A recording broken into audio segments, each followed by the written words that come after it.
In this video, I'm going to give you 5 tips if you're trying to go gluten-free. And the last one might surprise you. I'm really excited about doing this video because it's going to be jam-packed. Apparently I'm a boxer. It's jam-packed full of things that I wish I had known, thought about, done when I decided to go gluten-free, because going gluten-free was actually a struggle for me. My husband was gluten-free for a whole year before I finally admitted, yes, I hate feeling how I feel when I have gluten. So if you relate, it's okay. Give yourself grace. I know a lot of times you might be someone who is like me, where you think you probably should drop gluten but aren't ready. Maybe you're someone who does it sometimes, or maybe you're like all in. Maybe you've already been gluten-free and successful and these tips might help you, or you can share this video with someone who's thinking about being gluten-free. But this video will help you jumpstart or restart if needed, your gluten-free journey. That is my heart. So if that's you, pay attention, listen up. You got 5 tips coming in, so listen all the way to the end, because I think these might surprise you. Tip number 1. I have learned a lot about mindset in my health journey, working with clients, working with different people. What I would recommend is get out a notepad, or if you're not a writer, you could type or sit and think. I want you to really think about this. So you're not going to go do something right now. You're going to stop. And I want you to think about why you want to be gluten-free. Okay? So is it because of how it bothers you? Is it because you're celiac and you have no choice? Why? And then I want you to go deeper. Why does that matter? Why does your health matter, right? We're basically asking a health question. Is your health important to you? Why is your health important to you? Are you a mama? Are you a grandma? And there's people you love, and you not only do you want to be able to show up for them every day, you want to model healthy choices for them, right? My mom was an amazing example for me. She exercised almost every day. She really ate well, and she had great mindset because she never talked about her weight in front of us. She was an amazing example, and I want to be like that for my kids. So I really encourage you to paint this picture in your head. I want you to think about what your day will be like when you are gluten-free and how it's feeling great, right? Now, gluten-free alone might not be everything to solve your health issues, but you probably already know it's going to be important. So I want you to think about why.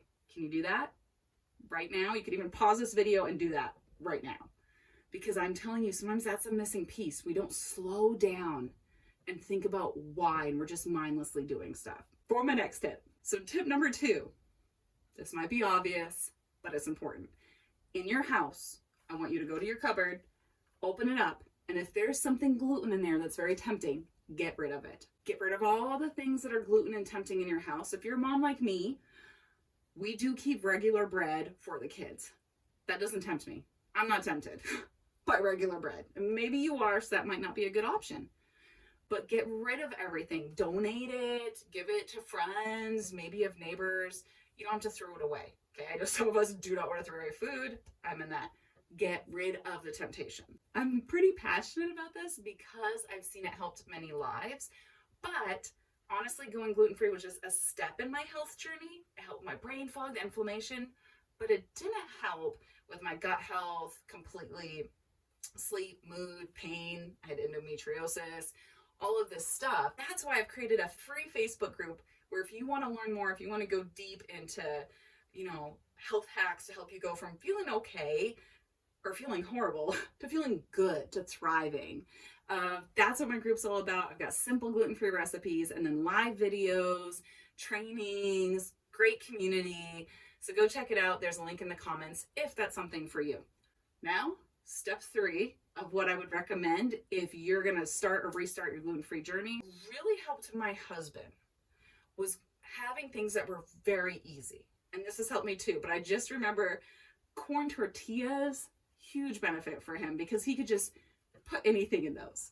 So find things that are easy. We've got rice, because I'm thinking starchy, potatoes, and then just think of things that are easy and stock up, okay? Whatever's easy. Maybe you find, I don't recommend a lot of processed gluten-free food, but at the beginning, if you need to stock up on gluten-free crackers so you don't eat gluten, just do it. So we got rid of stuff that's going to tempt you, replace it. That's going to really help. Number 4, going off that, you're going to want to stock up on mostly naturally gluten-free things. This is really helpful because you're not going to pay as much and you're not going to have as much crap in it. If you start looking at the backs, you flip them over, have a lot in the pre-made gluten-free things, especially pancake mixes. They're full of crap. And a lot of the gums that they use to thicken to make it mimic wheat can also bother a lot of people's guts. I recommend is stocking up on easy things. So I grab frozen veggies. I grab maybe chicken breast, ground beef, a lot of rice, those corn tortillas, and I have easy meals. Gluten-free pasta. So have stuff so it's an easy meal. You want to make it as easy for your brain because if something feels overwhelming, it's going to want to just return to what is normal for it, okay? So we're creating new pathways in the brain and we're going to stop eating those things we used to. We're going to make it very easy for us to eat without gluten. Don't focus on being super healthy. Don't make it too big for your brain. Just simple. Number 5, this one might surprise you and it might be hard for you. Tell people. Kind of makes sense, doesn't it? Tell people you are gluten-free. This is going to hold you accountable. So if you tell people, oh, I can't eat that, I'm gluten-free, it's going to keep reinforcing this. And then you're going to be like, well, I want to stay accountable to this. I said I wasn't going to eat gluten. I want to stick with that. Don't be afraid of some accountability. It can be a beautiful thing for you and it will get you where you want to go. Some people won't understand. And you can just tell them, I can't eat gluten. And what that means is your body can't do gluten. You don't have to be celiac. You just have to stick to your word is usually what happens. So don't worry about like, oh, well, blah, blah, blah. Just tell them I can't eat gluten.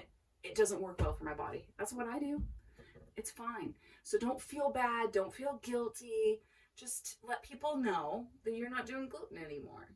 And remember, if this feels overwhelming to you, go check out my Facebook group, link below. You have access to me in that group. You can message me, contact me. It's free and it's full of live videos like this with more in depth. I go more in depth in my Facebook group on different information, recipes, all of those things. I really have seen it help a lot of people, and that is my heart, is to help those who are in my spot before get to a place of thriving and feeling great. So just remember, friends, you're worth the work. You can do this. You can do hard things. You can feel awesome and just enjoy life.